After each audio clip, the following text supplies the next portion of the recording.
Hello everybody! Well, December is here, and that means it's the perfect time to start thinking about what cozy games you would like to add to your wish list. So today, I am going to share 7 cozy games that need to be on your Christmas list. Let's go! First up is My Time at Sandrock, which is available on PC, console, and Nintendo Switch. The price is around $40, which will be the most expensive game on our list.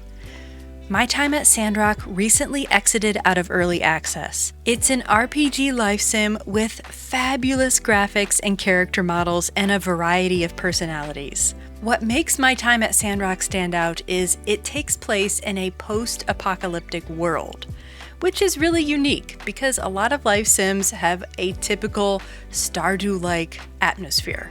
Or island atmosphere, kind of like Animal Crossing, but not this one. And My Time at Sandrock also has just a lovely cast of characters.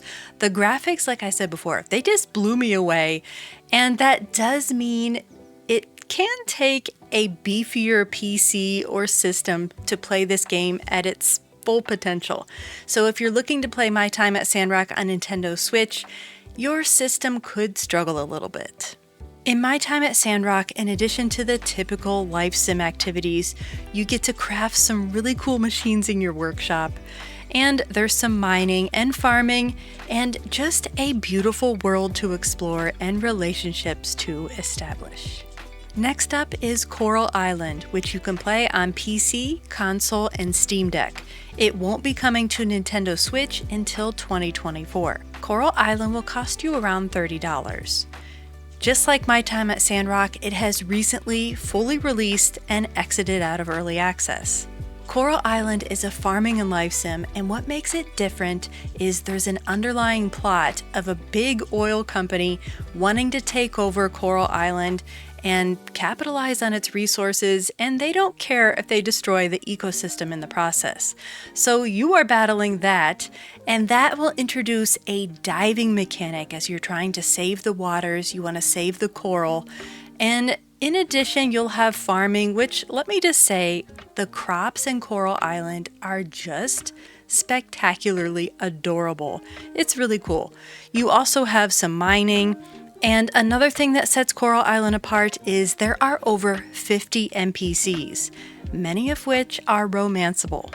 If you are a fan of Animal Crossing or just love island-themed games like I do, Coral Island is most likely one that will interest you. Our third game is Moonstone Island, which is available on PC and Steam Deck only. It actually plays really great on the Steam Deck, and it will cost you around $20. Moonstone Island is a creature collector and life sim with pixel graphics. You fly from island to island, exploring, gathering resources, and collecting creatures. They're spirit creatures, and you send them into card battles. You can also tame them and put them in your spirit barn. Moonstone Island is often compared to Pokemon because it has card battles. But don't worry if you're not a fan of Pokemon, I'm not, and I really enjoyed Moonstone, especially being able to collect all of the spirits and hoard them in my spirit barn. The NPCs in Moonstone Island are a tad bland, but you have plenty of other activities to enjoy such as mining, farming, and crafting. Number 4 is Spirittea, playable on PC, Xbox, Nintendo Switch, and Steam Deck for about $20.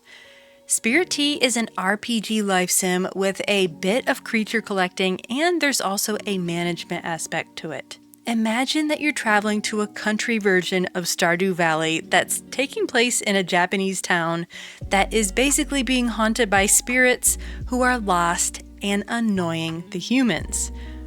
You have to decipher the clues and reveal these spirits and then invite them to frequent the spirit bathhouse that you manage. Yeah, you run a bathhouse for spirits. You bathe the spirits, and that's how you earn money to upgrade the bathhouse.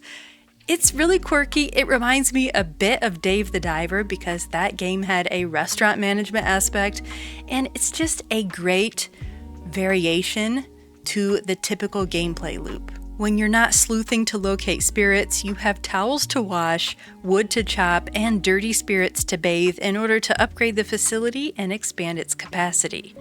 You also have NPCs to befriend, fishing, bug catching, book writing, karaoke, bike riding, mountain hiking, etc. There's a ton to do in Spirittea. I am thoroughly enjoying it. I have a whole Let's Play series on it on this channel, so I encourage you to look into that one. Number 5 is Cattails Wildwood Story, which you can play on PC, Nintendo Switch, and Steam Deck for $20. Cattails Wildwood Story is an RPG life sim where you become a cat.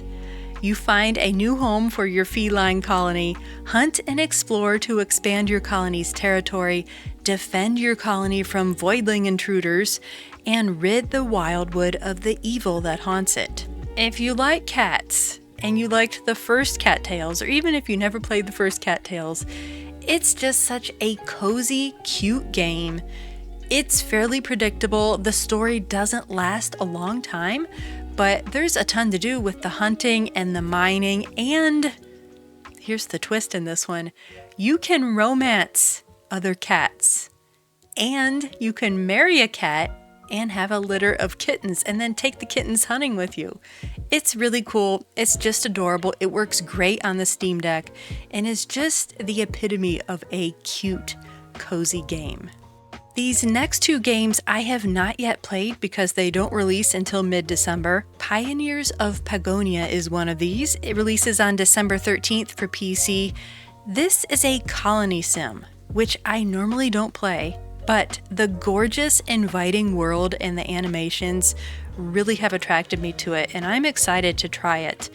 Pagonia is a collection of islands with native inhabitants whose trust you are tasked with gaining, so you can send them on expeditions to explore and scavenge resources. Basically, you get to boss them around, you get to decide what resources that you are going to produce. There are over 70 goods and 40 buildings to build the foundations of your city and economy, and you also have to protect them from bandits and evil creatures. It's cute, it's cozy, you get to boss people around and try to keep them happy. I think this looks like a fun one, and I'm looking forward to trying it on the 13th. And finally, we have a game that releases on December 14th for PC, consoles in March 2024, and I'm not sure about Nintendo Switch yet. This is House Flipper 2. You are probably familiar with this series. Actually, that's only now been a series because there's only ever been one. This is a building sim, but what they have done to improve it is there are updated graphics and now 2 separate game modes. If you just want to build houses and create architecture, there is a sandbox mode for this. But if you prefer cleaning the houses and decorating and flipping the houses, there is a story mode for that. So there's a little bit of something for everyone. I've enjoyed House Flipper 1. I haven't played a ton of it, but the creativity and flexibility of House Flipper 2 is really appealing to me. There are 2 games that didn't make my list, however, I think they deserve an honorable mention, and these are Fae Farm and Disney Dreamlight Valley. Neither of these games really appealed to me for one reason or another, but they are really popular, so you might want to look into Fae Farm and Disney Dreamlight Valley. If you like farming sims, if you're looking for something kind of Animal Crossing-ish, Fae Farm just didn't have the depth I was looking for, and Disney Dreamlight Valley promised to be a free game, and then they kept extending it, and there were a lot of microtransactions in the game, so I steered clear of it, but that doesn't mean you have to. Let me know in the comments below which, if any, of these games you are interested in, or is there one not on this list that you think should be on the list? I would love to hear about it. And if you like cute and cozy games, please consider subscribing. If you're feeling extra nice, drop that like and leave me a comment down below. I'll see you next time.